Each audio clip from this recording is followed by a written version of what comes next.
Oh, why hello. Didn't notice you there. Come closer. Meet some very good friends of mine.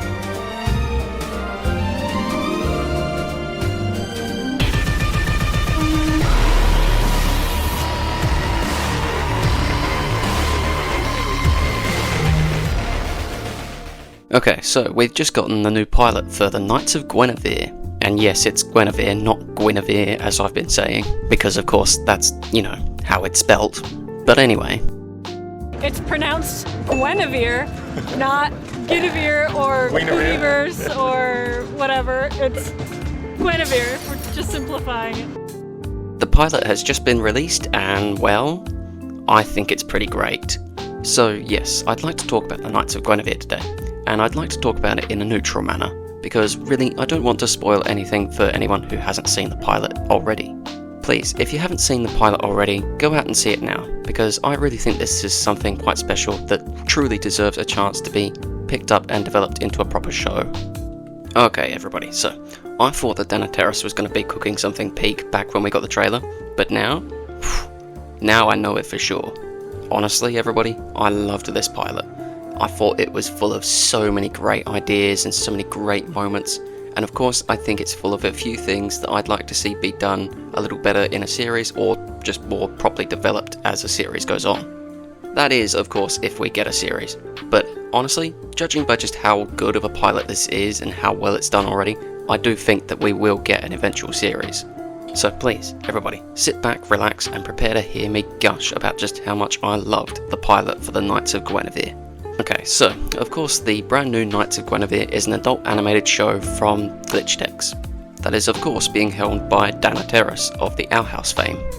And yes, Dana Terrace is mostly known for her fantastic work with the Owl House over at Disney Television Animation. Although I do think it's worth noting that Dana Terrace has had a longer career in Disney Animation as opposed to just working on the Owl House. She in fact has worked on a number of different series throughout her decade-long career. Just so that people know, she has also worked on the 2017 DuckTales reboot as a director, and also previously worked on Gravity Falls as a storyboard artist. So of course Dana Terrace seems to have had a very long and very interesting career over at Disney Television Animation. And of course, whilst working at Disney Television Animation, Dana Terrace did have her most infamous moment, where her show, The Owl House, was cancelled prematurely. Dana attempted to go into negotiations with Disney about saving the show.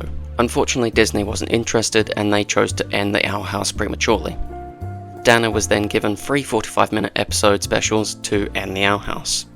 And yes, it's worth noting that Dana did put out a statement saying that she had ended her relationship with Disney amicably and that she was grateful for the opportunity to even make The Owl House. Yeah, well, I'm gonna go build my own theme park with blackjack and hookers. And that brings us to the Knights of Guinevere, which I think is something that you can really see a lot of the different influences and inspirations in it just immediately by looking at it. Of course, in her interview before the release of the pilot, Dana Terrace did speak briefly about the differences between working in the professional industries and the indie animation industries. What's it like working in a smaller indie animation studio? It's fun. I don't have an S&P department telling me to round off all the edges of my show. I don't even know what that is. It's beautiful. And really, you can see how Dana Terrace has brought this line of thinking into her work with the Knights of Guinevere. And really, I think that this is something me and a lot of other fans of Dana's work have been really able to enjoy in the Knights of Guinevere. A lot of emotion influences your art and a lot of your past experiences. Would you say that's like a running theme throughout Knights of Guinevere? Yeah, I think it's a running theme throughout any artist's art. You start with a feeling. You try to grab onto that feeling, whether it comes from your head, your heart, your stomach, and you wrestle it out of you like a worm that's buried itself into your skin. And yes, I know that Dana has brought in a few friends from her Disney Television Animation days to help her make the show, but still, I'm largely going to talk about this as one of her own creations, just for the ease of this video, of course. Now, I've already said that I loved the pilot and I thought it was great, but why do I think it's great? Well, let me break it down for you. First off, I thought the animation for this pilot was spectacular. Outside of shows like Hell of a Boss, you don't get too much professionally made, industry-grade 2D animation on YouTube. Here, with the Knights of Guinevere, the animation is just as spectacular as anything coming out of the wider industry. Seriously, you can just see so much effort, talent, and expertise put into every frame of this animation. Everything is very fluid, everything moves very dynamically, and the colours just really pop in this show. Lighting and shading is also very balanced and really fits every scene. And really, just when it comes to the general look of this show, I think that this show is something really, truly spectacular. It's something unlike a lot of other shows at the moment, and something similar to the Owl House with a few design ideas, but still something that really sets itself apart from Dana's previous work. Going into the show, I was a little wary as to just how they were going to make the dystopian, hyper-capitalist world work with the wider Disney-inspired Planet Park type ideas, but really, I think they struck a balance that is just so interesting and so visually pleasing. Everything from the design, the settings, the characters, and the technology all look fantastic and all look really unique and really organic to this show. Which really is my roundabout way of saying that everything looks so very pretty in this pilot. Honestly, I have a couple things I'd just like to talk about briefly because I think that these things stood out to me just especially whilst watching the animation in this pilot. And the first is the design of the characters, which I think is something that's going to draw a lot of parallels between Dana's previous work for a lot of other people. When it comes to a lot of the shapes of these characters and a lot of the design motifs, you can really see how a lot of these ideas harken back to Owl House ideas. Every character looks very unique and very interesting, but also in a way that really fits the story and the design of the character and the story for that character specifically. Something that both the Knights of Guinevere and the Owl House does with its characters is that it designs these characters in such a way that it actually eases the animation process. Seriously, both shows have unique, well-designed characters that are also easy to animate and just really look like they are a lot of fun to put together and draw at the same time. And all of these character designs come together in such a way that no one feels stock, no one feels just bland or anything. Every character looks different and looks like they have their own individual story.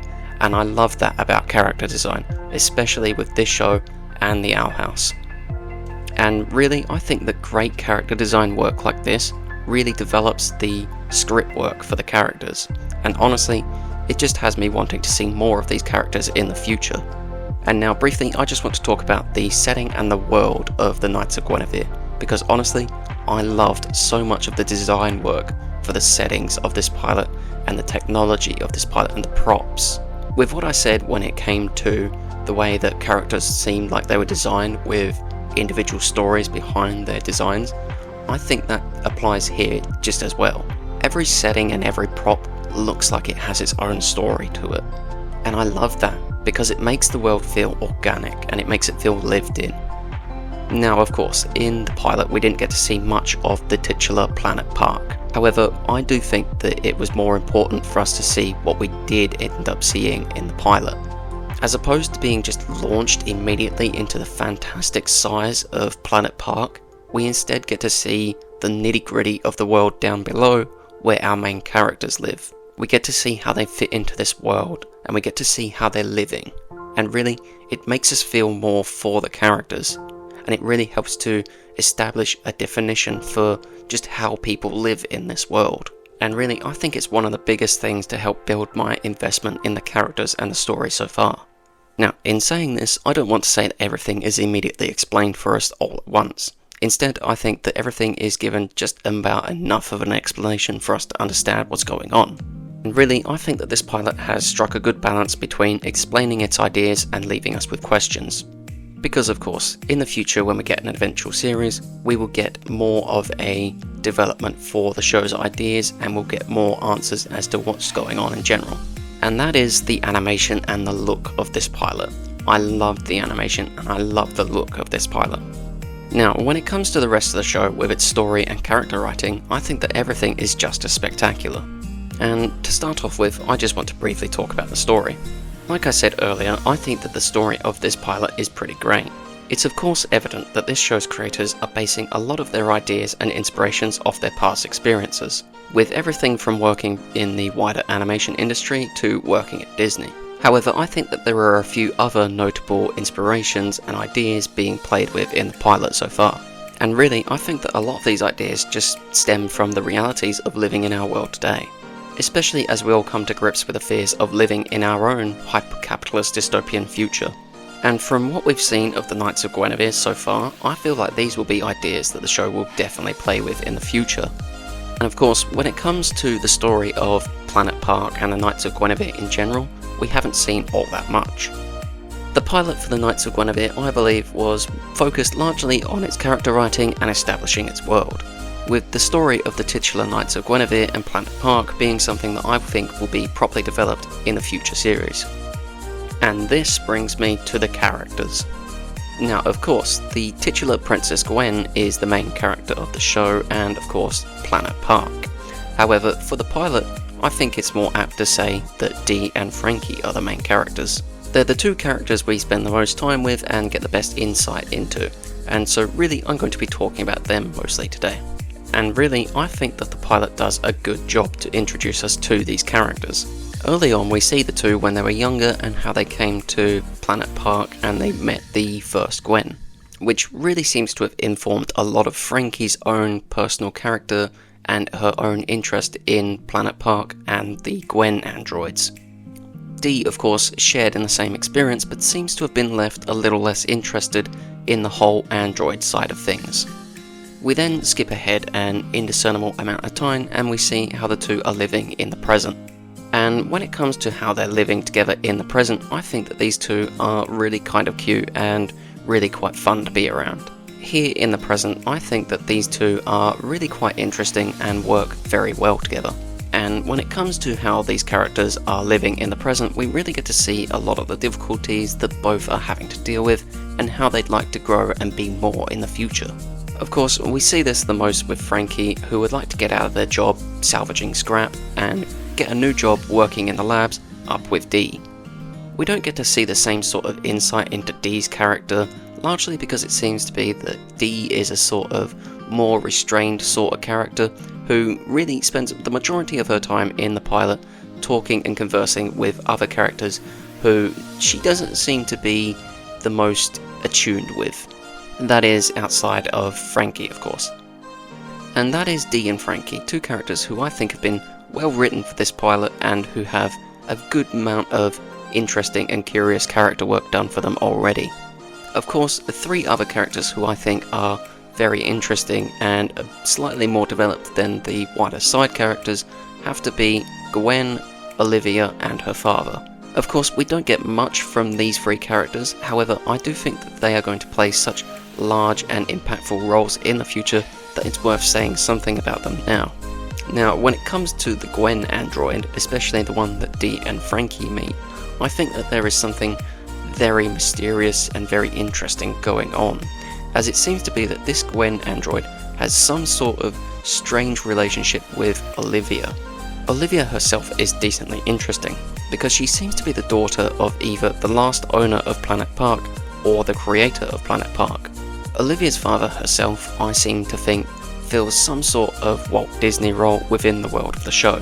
Of course, it is possible that Olivia's father was the previous owner of Planet Park, however I think it's more likely that he was its creator. Just as kings used to leave their kingdoms to their heirs, I feel like the creator of Planet Park has left his kingdom to his heir Olivia. Olivia seems to be a very interesting and very complicated sort of character.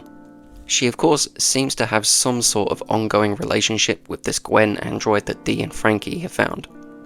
And with this show being a psychological thriller, I feel like this plotline will be something really rather interesting. Now, when it comes to the wider side characters, we do get a wide variety of different stories for those characters. Now, in the pilot, we do also get a wide variety of side characters. Each one of these side characters is very interesting, as it seems like they all have some sort of previous ongoing relationship with Dee and Frankie.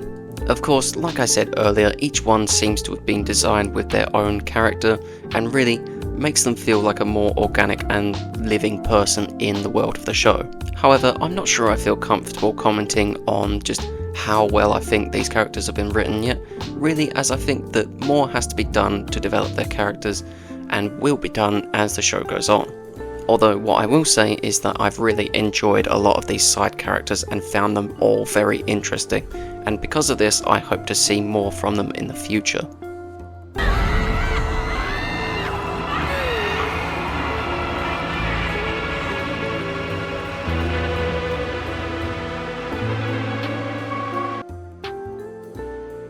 And that, everybody, is the Knights of Guinevere, or more accurately, what I've thought of the Knights of Guinevere and just how much I've loved the pilot. Seriously, when this show was first announced and we got a trailer for this show, I thought the show was going to end up being pretty good.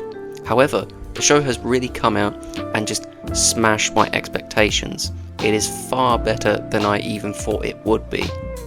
Now, to calm myself down a little bit, I'm going to attempt to get back to some sort of well-balanced criticism by saying that this pilot coming out didn't automatically make it the best thing ever. Instead, I'm just going to say that I think that the pilot was pretty spectacular and that I think it will work pretty fantastically as a foundation for an eventual series. And now with that, I want to ask everybody in the comments section down below to let me know what you guys thought of the Knights of Guinevere. Please, let me know what you guys thought of the pilot and tell me what you'd like to see more of from the show in the future down below. Don't forget to do all the YouTube stuff, like, subscribe, and I will see you guys in the next one. Goodbye.